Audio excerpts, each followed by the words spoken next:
पर दिन आमर डिवाइस ऑन थिला एक्चुअली से दिन फोन रे आदो चार्ज नथिला आ चार्ज नथिबा सकाशु भौणी कौन कले ना थाक ऊपर चार्ज रे बसे की आ खट ऊपर बसतिले आ जते बेले ताहा अनफॉर्चूनेटली केमती सेटा ऑन हे जाईची जे जानि पारि नांती आ तापरे केत समय पर आपण मान जते टाकी छंती ते आनिले मोबाइल टक मो पाखो को किंतु तते बेलको से स्क्रीन ऊपर लिभि जाइतिला मो ताको बहुत चेष्टा करछि ताको स्क्रीन ऊपर को आनिबा पई हे पारु नथिला तो बेले बेले सेटा गोटे भी बाय मिस्टेकली हे जाय तेनो सेति पई हमें दुखित क्षमा चाहूछु जा भी हो प्रभु आज मन को सुंदर सुजोग दे छंती आ प्रभुकर अनुग्रह रु हमने स्थान रे अछु आज आसंतु हमने प्रभुक वाक्य मते बुझिबा आजिर वाक्य समस्त अति परिचित वाक्यटी प्रथम पितर तार 2 पर्व तार 9 पद केवल प्रथम पितर 2 पर्व 9 पद किंतु जे तुम्भ मानको अंधकार रु आपना आश्चर्य आलोक मध्य को आह्वान करी अछंती तुम्भे माने जेपरि ताहांक गुण कीर्तन कर एथि निमंते तुम्भे माने एक मनोनीत वंश राजकीय जाजक वर्ग पवित्र जाति पुणी ईश्वरक निजस्व प्रजा होइअछ आमेन प्रभु पठित वाक्य रे आमनकर श्रवण रे हम समस्त को आशीर्वाद करंतु प्रभु आमन को ए सुंदर सुजोग दे अछंती आउ प्रभु कहउछंती ए वाक्य द्वारा जो वाक्य की अनेक थर हुए तो माने पढ़िथिबा अनेक थर आलोचना करिथिबा तेरो प्रभु आमन को आज गोटे विषय कहबा पई चाहंती जे तुम मानको अंधकार रु आपना आश्चर्य आलोक मध्य को आह्वान करी अछन तुम्हे माने ताहांकर गुण कीर्तन कर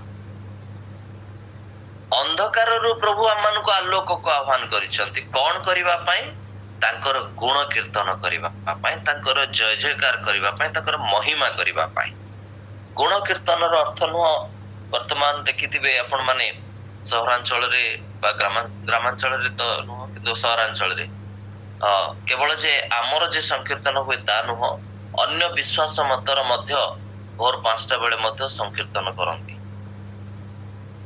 आमर केवल बड़ दिन नवा वर्ष आसिले आमर उत्साह हुए आउ किंतु जे माने वर्ष तमाम तांकर रहिछि सकाळु सकाळु से माने केते जण धळा पेंट शर्ट पिंदी आउ गीत गाई गाई जाउथिबे तांकर कीर्तन करी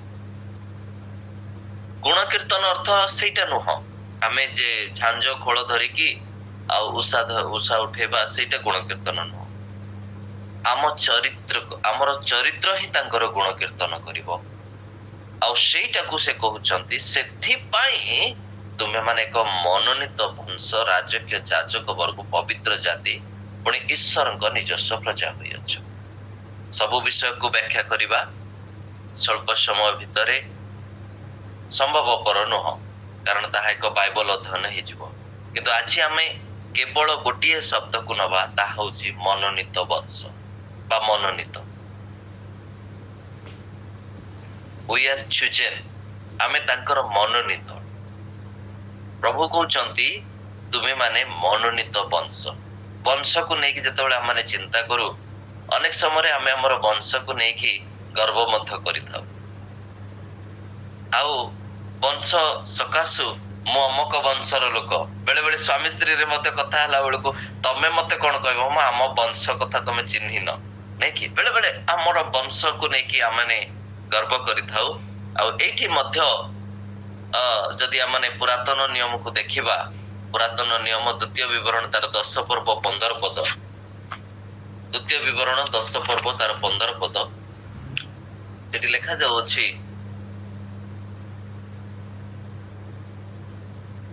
केवल तुम पूर्व पुरुष मानक प्रति स्नेह करिबाकू सदा प्रभुकर संतोष थिबारु ते मानक उतारे से मानक वंश जे तुम्हे माने तुम मानक आजि दिन परि से सर्वगोष्ठीय लोक मानक ठारु मनोनीत कले प्रभु एठी कहू अछंती तुमे माने तुम मानकर पूर्व पुरुष जो माने कि पूर्व पुरुष कहले एठी से बुझौछंती जे अब्राहम इसहाक याकूब ए मानको से पूर्व पुरुष भाव ग्रहण करुछंती एवं सेई पूर्व पुरुष मानकर ठारे सदा प्रभुଙ୍କର संतोष थिला।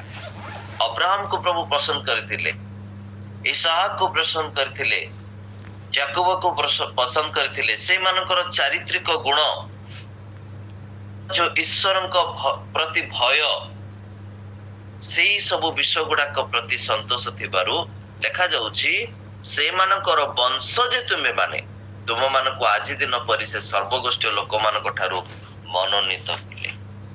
आमे ताकर मनोनीत वंशर लोक माने किंतु सेई मनोनीत लोक माने जेतबेले ईश्वर को मनोनीत करि पारले नाही, ईश्वर को जानि पारिले नाही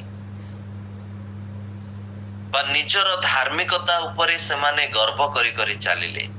जदि आमे से मानकु माथ्यू रे देखु से मानकु कोन बोली कहा जाउ अछि, माथ्यू तार 3 पर्व तार 7 पद जदि आपण माने देखिबे जे माथ्यू तार 3 पर्व 7 पद रे जोहन तांकु आउ एक नाम रे नामित करूअछंती। किंतु फारूसी और साधुकी मानक मधुरु अनेक बाप्तिस्म निमंते आसु अछंती। एहा देखि से सेमानकु कहिले रे काल सर्पर वंश आगामी क्रोधरु पलायन करिबा निमंते किए तुमनको चेतना देला। जो माने कि मनोनीत वंश थिले आज से माने कोठी पहुंचलेनी जाय कि काल सर्पर वंश रे। काहे कि सेई लोक माने किंतु आज से मानकु एते बड़ कटु कथा कहा गला। ईश्वरंकर लोक माने होई से माने ईश्वरंको प्रशंसा करिबा बदल रे ईश्वरंकर जो महानता को परिप्रकाश करिबा बदल रे से माने कोन कले निज को प्रतिष्ठा कले। बेले बेले ताहा ही हुए समस्या। आमे ईश्वरंको छाड़ी देई थाउ परंच निजर प्रशंसा करिबा को चेष्टा करि थाउ। सेति पई आपण एवं मु आमे होछु ताहंकर मनोनीत। आमे तांको मनोनीत करिना हो जेमति जगतर लोक माने अन्य विश्वास मत बा आमे जेतबेले हमर पूर्वज माने बा सीधा सड़क कहले आमे जो माने भी एठी बसिचु डिवाइस रे जो माने डायरेक्ट माने कन्वर्टेड हेचु प्रभुଙ୍କ पाखକୁ आसीचु। आमे निज कथा देखो आमर जो विश्वास मत थिला जे तुम अनेक विजातीय भाई बहन मान भितर काम करूची तो आमे जेतबेले से विश्वास मत रे थिलु आमे निजे बाछुतलु एई ठाकुर सेवा करू सेई ईश्वरकर सेवा करू सेई तांको ही नै एई ईश्वरकर सेवा कले भलो एटा थिला हमर। किंतु जोहन 15:16 रे कोन लिखा जाउची जोहन 15:16 प्रभुकर वाक्य रे कहा जाउची प्रभु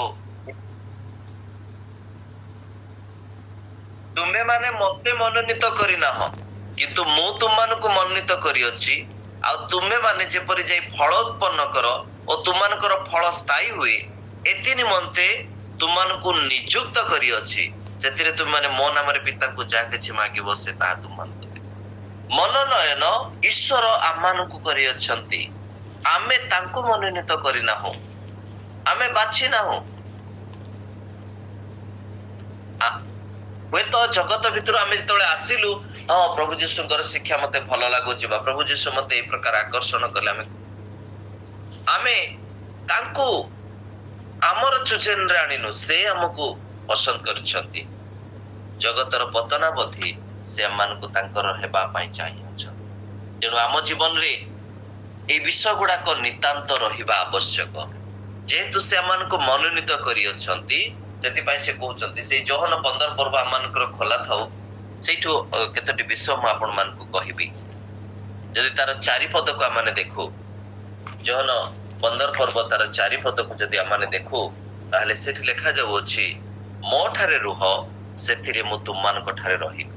बट कंडीशन प्रभु करूचंती मु तुमको मनोनीत करिछि मु तुमको पृथककृत करी अछि अतः तुमे जदि मो ठारे रहिबो ताहाले जाई कि मु तुम ठारे रहिबी। हालेलुया जे पर्यंत आमे तांको ठारे निजको रखी ना हो से पर्यंत केबे भी से आम सहित रही पारिबे नाही। आमानकर परमेश्वर जे कि निजर गौरव काहाकू देई नहांती, किंतु आज आपण को मते से आह्वान करूचंती, जदि तुमे मो सहित रहबो मु मते तुम सहित रही। स्वर्गर परमेश्वर ए पृथ्वी से नुहंती, से मैन मेड नुहंती, से मैन मेड आमे तांको तैयारी करिना हो, आमे तांको जन्म करिना हो, से आमको जन्म करी अछंती, से अम्मान को प्रतिपालन करी अछंती। हालेलुया। आउ से कहउचंती मु तुमको पसंद करिछि, मु तुमको मनोनीत करी अछि। आपण निज कथा जेतबेले चिंता करते, मु जेतबेले मो निज विषय भावे मु की प्रकार मोर कैरेक्टर कौन थिला, जेतबेले कि मु मो निज को आत्म समीक्षा करे आउ मु निज को सही स्थान को नहीं जाए, प्रभु मु जदि तुम स्थान रे थांती केबे भी मु तुमको ग्रहण करि न था, कारण मोर चरित्र एते खराब थे। आमे एठी जेते जण बसिछु, हमर साक्ष्य जेतेबेले हमने प्रकाश मत करिछु, हमने ईश्वर को द्वारा केते सुंदर मनोनीत हेछु। जगत हमको हुए तो घृणा करिछि, जगत दृष्टि रे हुए तो हमने कैरेक्टरलेस दिलु, किंतु ईश्वर तांकर चरित्र देई हमन को गठन कले, हमन को से मनोनीत कले। सेति से कहउचंती तुमे माने मो ठारे रह, ताहाले जाय कि मो तुमन को ठारे रही। आ गोटे द्राक्षालतार शाखा विषय से उदाहरण दउछ, जे पर्यंत डाल गछ सहित लागी रही से डालटी ही केवल फल पाइब, न लागिक रहिले हेबो नाही, ताको लागिक रहिबाकू पड़िबो। डाल जदि कहबो ना ना ना मु तो बहुत बड़ हे गेलनी आ कोन दरकार, जदि आमे पृथकीकृत हे जिबा ताहेले आम माने पतित हे जिबा।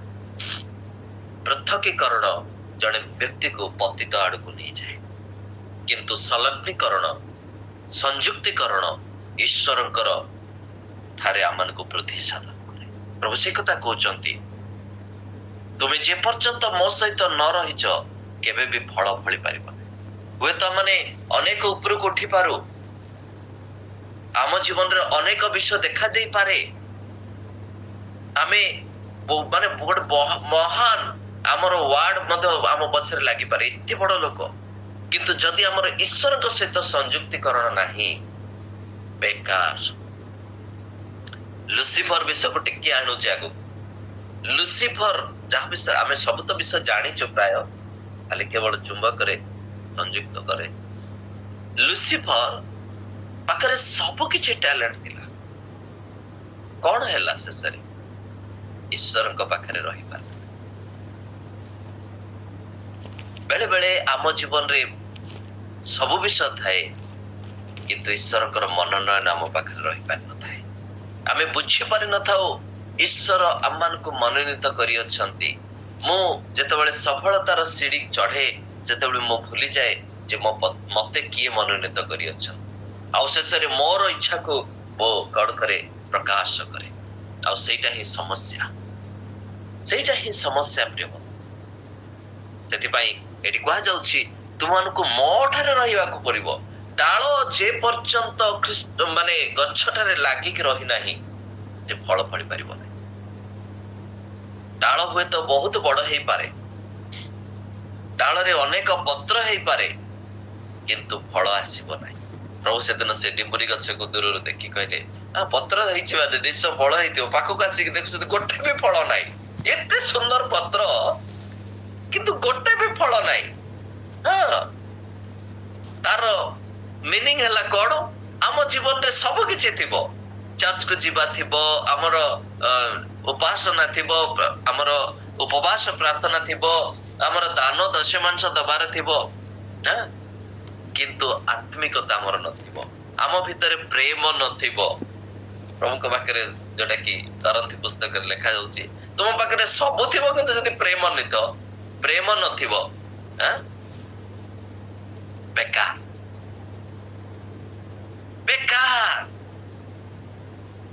ସବୁ ଥିବ କିନ୍ତୁ ପ୍ରେମ ତୁମ ପାଖରେ ନଥିବ। ଆଉ ଆଜିର ଜଗତରେ ଦେଖନ୍ତୁ, ଯେତେ ବଡ ପ୍ରଭୁଙ୍କର ଦାସ ଦାସୀ ହୁଅନ୍ତୁ, ସବୁ କିଛି ଥିବ, ପ୍ରେମ ନଥିବ। ତାକୁ ଛାଡିକି ସବୁ ଥିବ। ଆମେ କ୍ଷମା ଦେଇ ପାରୁନଥିବା, ଆମେ ପରସ୍ପର ସହିତ ପ୍ରେମ ତ ସବୁ କିଛି ସମାଧାନ କରେ ନା, ଆମେ କ୍ଷମା ଦେଇ ପାରୁନଥିବା କାହିଁକି? ଆମେ ଇଆଡେ କିନ୍ତୁ ସବୁ କିଛି ଥିବ। ସେଥିପାଇଁ ପ୍ରଭୁ କହିଲେ ତୁମକୁ ମୋ ଠାରେ ରହିବାକୁ ପଡିବ। ଯୀଶୁଙ୍କ ଠାରେ ସେଇଟା ଥିଲା। ହାଲେଲୁୟା। ଯୀଶୁଙ୍କ ଠାରେ ସେଇଟା ଥିଲା। ଶତ୍ରୁ ମାନେ ତାକୁ ନେଇକି କ୍ରୁଶରେ ଚଢେଇ ସାରିଲେଣି, କ୍ରୁଶ ଉପରେ ଅଛନ୍ତି, ନିନ୍ଦା ତାଡନା ଲାଞ୍ଛନା ସବୁ ଚାଲିଛି। ଲୋକମାନେ ମାନେ ପରିହାସ କରୁଛନ୍ତି, ସେତେବେଳେ ବି କହୁଛନ୍ତି ପ୍ରଭୁ ଏମାନେ କଣ କରୁଛନ୍ତି ଜାଣନ୍ତି ନାହିଁ, କ୍ଷମା। Not only word but with hearts. କେବଳ ବାକ୍ୟରେ ନୁହଁ, ହୃଦୟର ସହିତ ସେ ସେଦିନ କହୁଥିଲେ ପ୍ରଭୁ ଯୀଶୁ ଏମାନଙ୍କୁ କ୍ଷମା କରିଦିଅ। କାରଣ ପ୍ରଭୁ ଜାଣନ୍ତି ଯଦି ମୁଁ ଏଇ ସମୟରେ ଏମାନଙ୍କ ଉପରେ ବିରକ୍ତ ହେବି, ଅଭିଶାପ ଦେବି, ଏମାନେ ନଷ୍ଟ ହେଇଯିବେ, ମରିଯିବେ। ଆଉ ପ୍ରଭୁ ଚାହାନ୍ତି ନା କି ଜଣେ ବି। ସେଇଥିପାଇଁ ତ ତାଙ୍କ ସମୟରେ ସେ ଗୋଟେ ଗୋଟେ ପାପୀ ମାନଙ୍କୁ ଦେଖୁଛୁ, ଆମେ ଗୋଟେ ଗୋଟେ କ୍ୟାରେକ୍ଟରଲେସ୍ ଲୋକମାନଙ୍କୁ ଯୋଉମାନଙ୍କୁ ସେ ଆଣିଛନ୍ତି ଆଗକୁ। ସମୀରଣିଆ ସ୍ତ୍ରୀ ବିଷୟରେ ଯଦି ଦେଖୁ, ପାପିନୀ ସ୍ତ୍ରୀ ଯାହାକୁ ପଥର କପାଡ଼ିକି ମାରିବା ପାଇଁ ଆଣିକି ଛିଡା ଏ ପ୍ରକାର ଲୋକମାନଙ୍କୁ, କରଗ୍ରାହୀ ମାନଙ୍କୁ, ଯକ୍ଷ ପରି କରଗ୍ରାହୀ, ମାଥ୍ୟୁ ପରି କରଗ୍ରାହୀ, ଯୋଉମାନେ କି ଈଶ୍ୱରଙ୍କ ରାଜ୍ୟକୁ ଆସୁଛନ୍ତି। ଆମେ ତ ସେମିତି ଲୋକମାନଙ୍କ ପାଖକୁ କେବେ ବି ଯିବାନି। ତେଣୁ ପ୍ରିୟ ମାନେ, ପ୍ରଥମ ବିଷୟ ଆମେ ଦେଖୁଛୁ, ପ୍ରଭୁ କହୁଛନ୍ତି ଆମେ ଯଦି ମନୋନୀତ, ଆମେ ତାଙ୍କର ମନୋନୀତ ବଂଶ, ତେଣୁ ଆମକୁ ତାଙ୍କ ଠାରେ ରହିବାକୁ। ଦ୍ୱିତୀୟ ବିଷୟ ତାର 5 ପଦରେ ଲେଖା ଯାଉଛି, ମୁଁ ଦ୍ରାକ୍ଷାଲତା, ତୁମେ ମାନେ ଶାଖା, ଯେ ମୋ ଠାରେ ରହେ ଓ ମୁଁ ଯାହାଠାରେ ରହେ ସେ ପ୍ରଚୁର ଫଳ। ସେଠି କଣ୍ଡିସନ କଲେ ତୁମେ ଯଦି ମୋ ଠାରେ ରହିବ, ମୁଁ ତୁମ ଠାରେ ରହିବି। ଏଠି ଆହୁରି କ୍ଲିୟର କରୁଛନ୍ତି ଯେ ମୋ ଠାରେ ରହେ ଓ ମୁଁ ଯାହାଠାରେ ରହେ, ମାନେ ଆମକୁ ତାଙ୍କ ଠାରେ ରହିଲେ ଯାଇକି ସେ ଆମ ଠାରେ ରହିବେ। ଆଉ ଏକ ତରଫା ଯଦି ଚାଲିଥିବ ସମ୍ଭବପର ନୁହେଁ ନା। ଈଶ୍ୱର ଆମ ଠାରେ ଅଛନ୍ତି କିନ୍ତୁ ମୁଁ ତାଙ୍କ ଠାରେ ନାହିଁ। ଈଶ୍ୱର ଆମ ଘରକୁ ଆସୁଛନ୍ତି କିନ୍ତୁ ମୁଁ ଘରେ ତାଙ୍କୁ ସମୟ ଦଉନାହିଁ। ଈଶ୍ୱର ମତେ ଆଶୀର୍ବାଦ ଉପରେ ଆଶୀର୍ବାଦ ଦେଇ ଚାଲିଛନ୍ତି, ଅନୁଗ୍ରହ ଉପରେ ଅନୁଗ୍ରହ, ଦୟା ଉପରେ ଦୟା କରି ଚାଲିଛନ୍ତି, କିନ୍ତୁ ମୁଁ ଈଶ୍ୱରଙ୍କ ଠାରୁ ଦୂରକୁ ଦୂରକୁ ଚାଲୁଛି, ନୁହେଁ କି? ସେଇଠି ହଉଛି ସମସ୍ୟା, ସେଇଠି ହଉଛି ବିଡମ୍ବନା। ଆଜିର ସମୟରେ ଦେଖନ୍ତୁ, ପ୍ରଭୁ ତାଙ୍କର ପ୍ରତିଦିନ ପ୍ରତି ପ୍ରଭାତରେ ଆମକୁ ତାଙ୍କର ଦୟା ଅନୁଗ୍ରହ ସବୁଥିରେ ପରିପୂର୍ଣ୍ଣ କରି କରି ଆସୁଅଛନ୍ତି। ତା ସତ୍ତ୍ୱେ ମଧ୍ୟ ଆମେ ତାଙ୍କ ଠାରୁ ଦୂରକୁ ଦୂରକୁ ଚାଲୁ। ଆଜି ସମୟ ଆସିଛି, ପ୍ରଭୁ ଆମମାନଙ୍କୁ ମନୋନୀତ କରିଅଛନ୍ତି। ଜଗତ ଆମକୁ ମନୋନୀତ କରିନାହିଁ, ଜଗତ ଆମକୁ ମନୋନୀତ କରିନାହିଁ। ଜଗତ ମନୋନୀତ କଲେ କେମିତି ହବ? ଜଗତ ତାର ଆଙ୍ଗୁଠିରେ ଚଲେଇବ। ଆଉ ଅନେକ ସେବକ ମାନଙ୍କର ଜୀବନରେ ତାହା ସମସ୍ୟା ହଉଛି। ଯେତେବେଳେ ଜଗତର ମନୋନୟନରେ ସେମାନେ କାର୍ଯ୍ୟ କରନ୍ତି, ଯେତେବେଳେ ସେମାନେ ସମସ୍ୟା ଦେଇକି ଯାଆନ୍ତି। କିନ୍ତୁ ଈଶ୍ୱର ଯୋଉମାନଙ୍କୁ ମନୋନୀତ କରୁଛି, ବିନ୍ଦାସ ପ୍ରଭୁଙ୍କର ସେବା ମୁଁ କରୁଛି, ଆଉ କିଛି ନାହିଁ। ସେଥିପାଇଁ ମତେ ସିଦ୍ଧତା ଭିତର ଦେଇ ଯିବାକୁ ପଡିବ। ମୁଁ କାହାକୁ ଦେଖିବା ନାହିଁ, ମୋର ଆଦର୍ଶ ହଉଛନ୍ତି ପ୍ରଭୁ ଯୀଶୁ ଖ୍ରୀଷ୍ଟ, ମତେ ତାଙ୍କୁ ଦେଖିବାକୁ। ତୃତୀୟ ବିଷୟ, ସେ 15 ପର୍ବର 7 ପଦରେ କୁହାଯାଉଛି, ଯଦି ତୁମେ ମାନେ ମୋ ଠାରେ ରୁହ। ଏଠି ଆଉ ଗୋଟେ ବିଷୟ କହିବା ପାଇଁ ଚାହୁଁ। ପ୍ରଥମ ବିଷୟରେ କହିଲେ କେବଳ ମୋ ଠାରେ ରୁହ ବୋଲି, ସେଥିରେ ମୁଁ ତୁମମାନଙ୍କ ଠାରେ ରହିବି। 5 ପଦରେ କହୁଛନ୍ତି ଯେ ମୋ ଠାରେ ରହେ ଓ ମୁଁ ଯାହାଠାରେ ରହେ, ତାହେଲେ ଯାଇକି ତୁମେ ମାନେ କିଛି କରିପାରିବ, ଫ୍ରୁଟଫୁଲ ହେଇପାରିବ, ସଫଳତା ପାଇପାରିବ। 7 ପଦରେ କହୁଛନ୍ତି ଯଦି ତୁମେ ମାନେ ମୋ ଠାରେ ରୁହ ଆଉ ମୋହର ବାକ୍ୟ ତୁମମାନଙ୍କ ଠାରେ। এই ବାକ୍ୟଟା ଅନେକ ସମୟରେ ଆମେ ଭୁଲି ଯାଉ। ମୁଁ ମୋର ଭାଇ ପ୍ରତି ପ୍ରେମ କରିବା ସମୟରେ ମୋ ଈଶ୍ୱରଙ୍କର ଯେ ସେବକ ସେବିକା, ଏଇଟା ମୁଁ ଭୁଲିଯାଏ। ମୁଁ ଯାହା ପାରେ ତାହା କହିଦିଏ, ଯେମିତି ବ୍ୟବହାର ଚାହେଁ ସେମିତି କରିଦିଏ, କିନ୍ତୁ ମୁଁ ଭୁଲିଯାଏ ମୋ ଭାଇ ବା ମୋ ଭଉଣୀ ପ୍ରତି ମୁଁ କଣ କରୁଅଛି। ପ୍ରଭୁ ଯୀଶୁଙ୍କୁ ଆମେ ଅନେକ ଥର ଆମେ ଆଜିର ସମୟରେ ବି ସେଦିନ ଯେ କେବଳ ଜିହୁଦୀ ମାନେ ଯୀଶୁଙ୍କୁ କ୍ରୁଶରେ ଚଢେଇଲେ ତା ନୁହଁ, ଅନେକ ଥର ମୋର କ୍ୟାରେକ୍ଟର ମୋ ପ୍ରଭୁଙ୍କୁ ଆଉ ଥରେ କ୍ରୁଶବିଦ୍ଧ କଲା ପରି କରିଦଉଛି। ମୁଁ ତାଙ୍କୁ ଦୁଃଖରେ ପକେଇ ଦଉଛି। ପ୍ରଭୁ ସେଠି ଥାଇ ଦେଖୁଛନ୍ତି, ଆହା ମୁଁ ଏମିତି କରିବା ପାଇଁ ଚାହୁଁଛି, ଦେଖିଲା ବେଳକୁ ଏମିତି କରୁଛି। ସେଥିପାଇଁ ପ୍ରଭୁ ଆମମାନଙ୍କୁ କହୁଛନ୍ତି ଆମେ ତାଙ୍କ ଦ୍ୱାରା ମନୋନୀତ। ଗୋଟେ ଗୀତ ମନେ ପଡେ, ଆହୁତ ଆମେ ମନୋନୀତ, ଆହୁତ ଆମେ ମନୋନୀତ, ଆହୁତ ଆମେ ମନୋନୀତ, ଆହୁତ ଆମେ ମନୋନୀତ, ଜଗତ ମଧ୍ୟରୁ ଜଞ୍ଜାଳ ଭିତରୁ ଆମୋଦ ପ୍ରମୋଦ ଭୋଗ ବିଳାସରୁ ହୋଇଛୁ ପୃଥକୀକୃତ। ହାଲେଲୁୟା। ଆହୁତ ଆମେ ମନୋନୀତ କେମିତିକା ପାଇଁ? ଜଗତ ମଧ୍ୟରୁ ଜଞ୍ଜାଳ ଭିତରୁ ଆମୋଦ ପ୍ରମୋଦ ଭୋଗ ବିଳାସରୁ ହୋଇଛୁ ପୃଥକୀକୃତ। କିନ୍ତୁ ଏବେ ବି ଆମେ କଣ କରୁଛୁ? ଆମକୁ ଜଗତ ଭିତରେ, ଜଗତ ପରିକା ଆମର ଜୀବନ, ଜଞ୍ଜାଳ ଭିତରେ ଆଜି ବି ଆମେ ବୁଡିକି ରହୁଛୁ। ଆମୋଦ ପ୍ରମୋଦ ଚାଲିଛି, ଭୋଗ ବିଳାସରୁ ଆମେ କେବେ ବି ବାହାରି ପାରୁନୁ। ଆମେ ତା ଭିତରେ ଅଛୁ, କିନ୍ତୁ ଇଆଡେ କହୁଛୁ ନାଇଁ ମୁଁ ପ୍ରଭୁଙ୍କର। ତେଣୁ ସେଦିନ ଇସ୍ରାଏଲ ଲୋକମାନଙ୍କୁ ପ୍ରଭୁ କହିଲେ, ଯଦି ତୁମେ ମୋର ହବା ପାଇଁ ଚାହ, ତୁମେ ତାହେଲେ ଏଇ ସବୁ ବିଷୟ ଗୁଡାକ କର, କାରଣ ତୁମେ ହଉଛ ମନୋନୀତ। ସେଥିପାଇଁ ଶେଷରେ 3ଟି ବିଷୟ କହିବି, ଯୋଉ 3ଟି ବିଷୟ କି ସେଦିନ ଇସ୍ରାଏଲ ଲୋକମାନଙ୍କୁ ପ୍ରଭୁ କହିଥିଲେ। ଦ୍ୱିତୀୟ ବିବରଣ ତାର 7 ପର୍ବ 13 ପଦରେ ଲେଖାଯାଏ।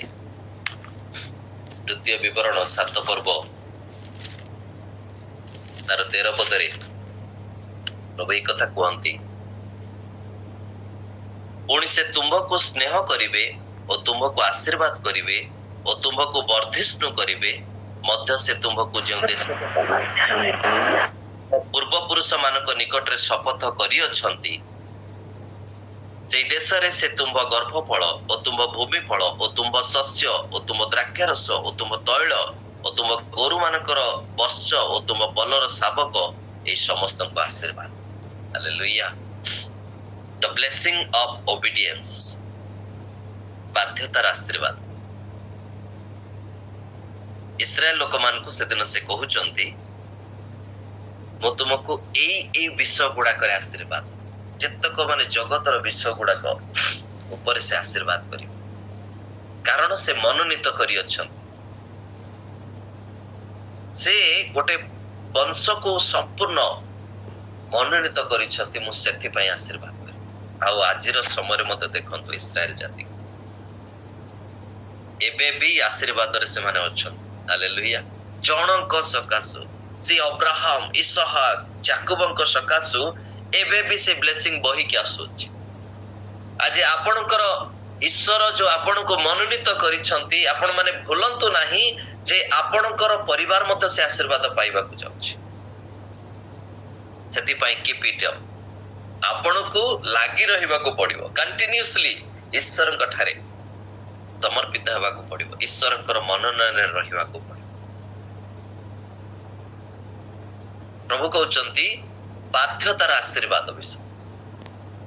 ମତେ ବାଧ୍ୟ ହେବାକୁ ପଡିବ, ମତେ ପ୍ରଭୁରେ ଲାଗି ରହିବାକୁ ପଡିବ, କାରଣ ସେଥିପାଇଁ ପ୍ରଭୁ ମତେ ମନୋନୀତ କରିଅଛନ୍ତି। ମତେ କିଏ ମନୋନୀତ କଲା? ଜଗତର ବିଷୟ ନୁହଁ। ମତେ କିଏ ପସନ୍ଦ କରୁ କି ନ କରୁ, କିନ୍ତୁ ସେ ମତେ ପସନ୍ଦ କରିଛନ୍ତି, ସେ ମତେ ବାଛିଛନ୍ତି, ସେ ମତେ ବାଛିଛନ୍ତି। ଏଇ ଇସ୍ରାଏଲ ଲୋକମାନଙ୍କୁ ଈଶ୍ୱର ମନୋନୀତ କଲେ, ଈଶ୍ୱର ବାଛିଲେ, ନାଇଁ ଏଇମାନଙ୍କୁ ମୁଁ ନେଇକି ମୋର। ଆଉ ଦେଖନ୍ତୁ ସେମାନଙ୍କୁ ସେ କହୁଛନ୍ତି, ସେ ତୁମକୁ ସ୍ନେହ କରିବେ, ତୁମକୁ ଆଶୀର୍ବାଦ କରିବେ, ତୁମକୁ ବର୍ଦ୍ଧିଷ୍ଣୁ କରିବେ।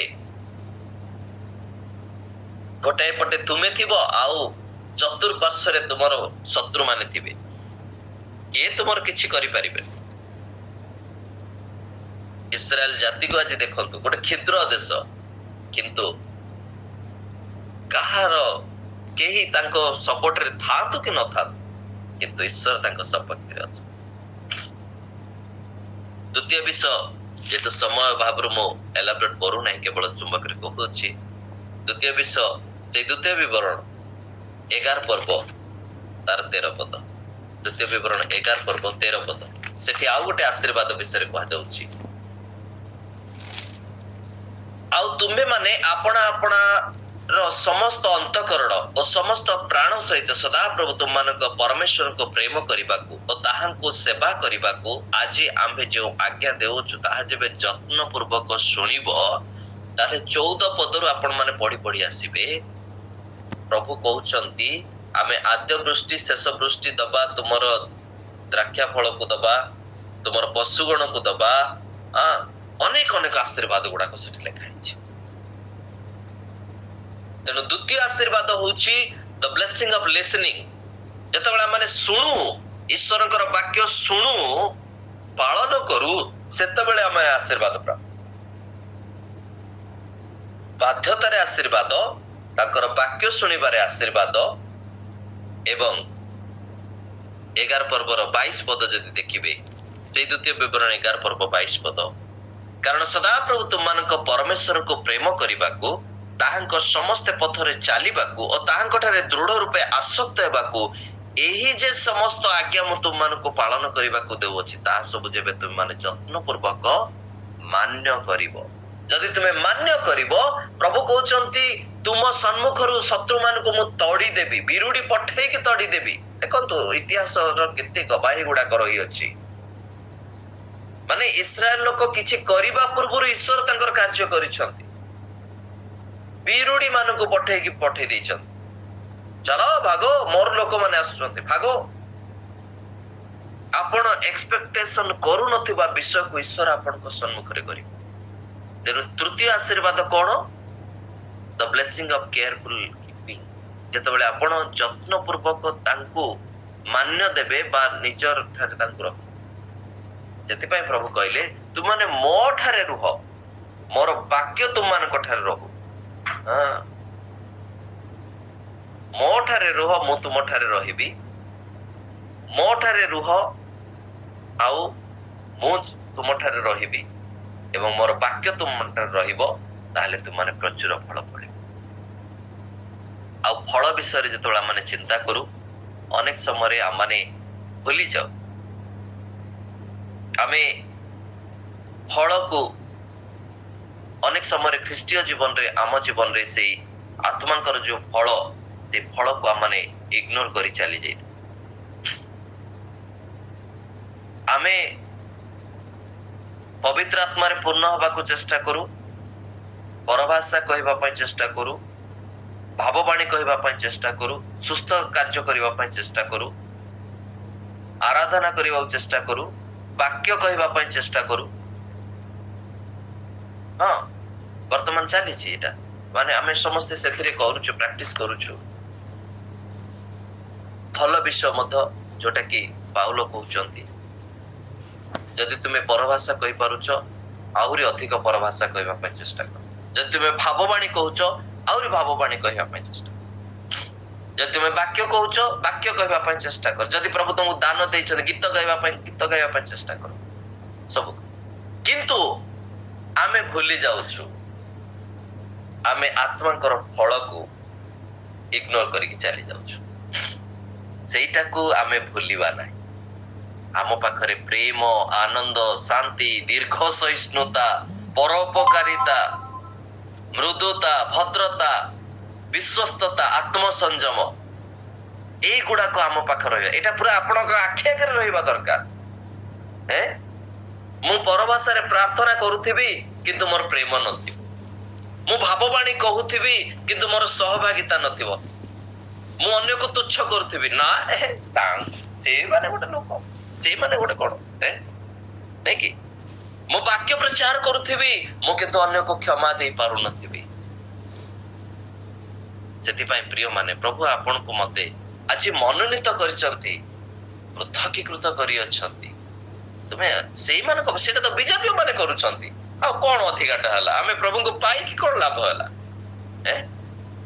ଏଠି ଆମେ ପ୍ରାର୍ଥନାରେ ବସୁଥିବା କିନ୍ତୁ ଆମର ପରସ୍ପର ଭିତରେ ସହଭାଗିତା ନଥିବ, ପରସ୍ପରକୁ ଆମେ କ୍ଷମା କରିପାରୁନଥିବା, ଆମେ ଦୋଷକୁ ଧରୁଥିବା, ଆମେ ତ୍ରୁଟି ଗୁଡାକ ଧରୁଥିବା। ସଂଶୋଧନ କରିବା ପାଇଁ ବେଳେ ବେଳେ ଆମେ ତ୍ରୁଟି ଧରିବାଟା ଠିକ, ଜଣକୁ ଯେତେବେଳେ ଶାସନ କରୁଛୁ, କିନ୍ତୁ ତାର ଅର୍ଥ ନୁହଁ ଆମେ ଦିନ ଦିନ ଧରି ମାସ ମାସ ଧରି ଆମେ ସହଭାଗିତାରୁ ବଞ୍ଚିତ ହେଇଯାଉ। ତେଣୁ ପ୍ରଭୁ ଆପଣଙ୍କୁ ମତେ ସାହାଯ୍ୟ କରନ୍ତୁ। ପ୍ରଭୁ ଆପଣଙ୍କୁ ମତେ ମନୋନୀତ କରିଅଛନ୍ତି, ଆମକୁ ପୃଥକୀକୃତ କରିଛନ୍ତି, ତାଙ୍କର ପବିତ୍ର ଜାତି କରିଅଛନ୍ତି। ତେଣୁ ପ୍ରଭୁ ସୁଯୋଗ ଦେଲେ ଆଗାମୀ ଦିନରେ ଆମେ ଅନ୍ୟ ବିଷୟ ଗୁଡାକ ଶୁଣିବା, କିନ୍ତୁ ଆମେ ହଉଛୁ ତାଙ୍କର ମନୋନୀତ ବଂଶ। ଅବ୍ରାହମ, ଇସାକ, ଯାକୋବ ସେମାନଙ୍କୁ ସେ ମନୋନୀତ କଲେ, ସେମାନଙ୍କର ବଂଶଧର ଭାବରେ ଇସ୍ରାଏଲ ମାନଙ୍କୁ ମନୋନୀତ କଲେ, କିନ୍ତୁ ଆମକୁ ଜଗତରୁ ପ୍ରଭୁ ମନୋନୀତ କଲେ, ଆଉ ଆମମାନଙ୍କୁ ସେ ଅବ୍ରାହମଙ୍କର ସନ୍ତାନ ଭାବରେ ପରିଗଣିତ କରନ୍ତି ଯେତେବେଳେ ଆମେ ବିଶ୍ୱାସରେ ଯାଉ। ତେଣୁ ପ୍ରଭୁ ଆମ ସମସ୍ତଙ୍କର ସହବର୍ତ୍ତୀ ହୁଅନ୍ତୁ, ଅନୁଗ୍ରହ କରନ୍ତୁ, ଆମେ ତାଙ୍କର ମନୋନୀତ। ତେଣୁ ମନୋନୀତ ସନ୍ତାନ ପରି ଆମେ ଜୀବନ କାଟିବା, ଆଉ କିଛି ନାହିଁ। ଆମେ ତାଙ୍କର ମନୋନୀତ ଅଟୁ, ତେଣୁ ତାଙ୍କର ମନୋନୀତ ସନ୍ତାନ ପରି ଆଜି ଆମେ ବିହିତ ଆଚରଣ କରିବା, ଆମେ ଦିବସର ସନ୍ତାନ ପରି ଆଚରଣ କରିବା, ଈଶ୍ୱରଙ୍କର ସନ୍ତାନ ପରି ଆଚରଣ କରିବା, ଈଶ୍ୱରଙ୍କ ଦୃଷ୍ଟିରେ ଆମେ ପବିତ୍ର କଥା। ଆଉ ପ୍ରଭୁ ସେଇ ମନୋନୀତ ଲୋକମାନଙ୍କୁ ହିଁ ନବା ପାଇଁ ଆସୁଅଛନ୍ତି, ଆଉ କାହାକୁ ନାହିଁ। No reverend, no bishop, no healer, no director, ଏଇମାନଙ୍କୁ ନବା ପାଇଁ ପ୍ରଭୁ ତାଙ୍କର ମନୋନୀତ ଲୋକମାନଙ୍କୁ ସ୍ୱର୍ଗ ରାଜ୍ୟକୁ ନବାକୁ ଚାହୁଁଛନ୍ତି। ତେଣୁ ଆସୁ ଆମେ ତାଙ୍କର ମନୋନୀତ ମନୋନୀତ ପରି ଆମମାନେ ଜୀବନ କାଟିବା। ପ୍ରଭୁ ଆମ ସମସ୍ତଙ୍କୁ এই সংক্ষিপ্ত চিন্তাରେ ପ୍ରଚୁର ପ୍ରଚୁର ଆଶୀର୍ବାଦ। ଆମେନ୍।